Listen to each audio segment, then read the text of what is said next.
السلام علیکم ورحمۃ اللہ وبرکاتہ۔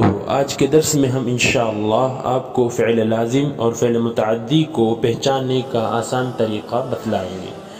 جیسا کہ آپ جانتے ہیں کہ فعل کی دو قسمیں ہیں، نمبر 1 فعل لازم، نمبر 2 فعل متعدی۔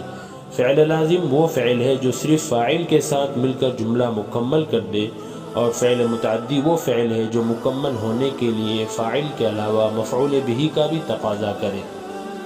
اگر آپ عربی میں فعل لازم یا فعل متعدی کی پہچان کرنا چاہتے ہیں تو کسی بھی مصدر سے ماضی مطلق کا صیغہ بنا کر 3 کام کریں۔ نمبر 1، اس ماضی مطلق کے صیغے میں منصوب متصل کی ضمیر کو اس صیغے کے آخر میں لگائیں، جیسے قتل، یہ ماضی مطلق کا صیغہ ہے۔ جب ہم اس کے آخر میں منصوب متصل کی ضمیر لگاتے ہیں تو ان کلمات کا ترجمہ بالکل صحیح نکلتا ہے، جیسے قتل سے قتلہ، قتلک، قتلنی۔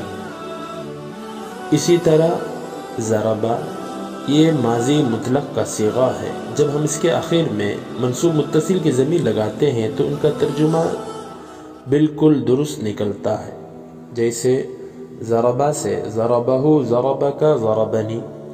اسی طرح قرأ، جب ہم اس کے آخر میں ضمیر منصوب متصل کی ضمیر لگاتے ہیں تو ان کا ترجمہ بھی بالکل درست نکلتا ہے، جیسے قرأہ، قرأک، قرأنی۔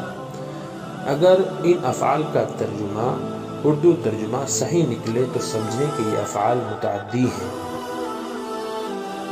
اور اگر منصوب متصل کی ضمیر لگانے کے بعد ان افعال کا ترجمہ صحیح نہ نکلے تو سمجھیں کہ یہ افعال لازم ہیں، جیسے نام، یہ ماضی مطلق کا صیغہ ہے۔ جب ہم اس کے آخر میں منصوب متصل کی ضمیر لگاتے ہیں، نامہ، نامک، نامنی، تو اس کا ترجمہ بالکل درست نہیں نکلتا۔ اسی طرح قام، یہ ماضی مطلق کا صیغہ ہے۔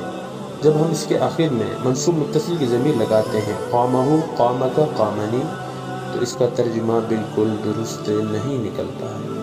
اسی طرح ذہب، یہ ماضی مطلق کا صیغہ ہے۔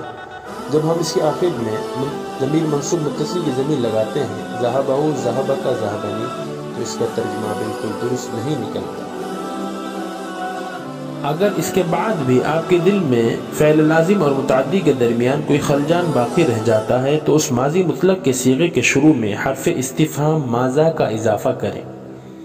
اضافہ کرنے کے بعد جملے کا ترجمہ کر دیکھیں، اگر بالکل درست نکلتا ہے تو سمجھیں کہ یہ فعل متعدی ہے، جیسے ماذا اکل، اس شخص نے کیا کھایا۔ اس کا ترجمہ بالکل درست نکل رہا ہے، لہٰذا یہ فعل متعدی ہے۔ اور اگر ترجمہ بالکل درست نہیں نکلتا تو سمجھیں کہ یہ فعل لازم ہے، جیسے ماذا ذہب، اس کا ترجمہ درست نہیں نکل رہا ہے، لہٰذا یہ فعل لازم ہے۔ اور اگر اس کے بعد بھی آپ کے دل میں کوئی کشمکش باقی رہ جائے فعل لازم اور متعدی کے درمیان تو اس ماضی مطلق کے صیغے سے اس میں مفعول کا صیغہ بنائیں، جیسے اکل، اس کا اس میں مفعول کا صیغہ مأکول آتا ہے، تو سمجھیں کہ یہ فعل متعدی ہے۔ اسی طرح ذہب، اس سے اس مفعول کا صیغہ مذہوب نہیں آتا ہے، تو لہٰذا یہ فعل لازم ہے۔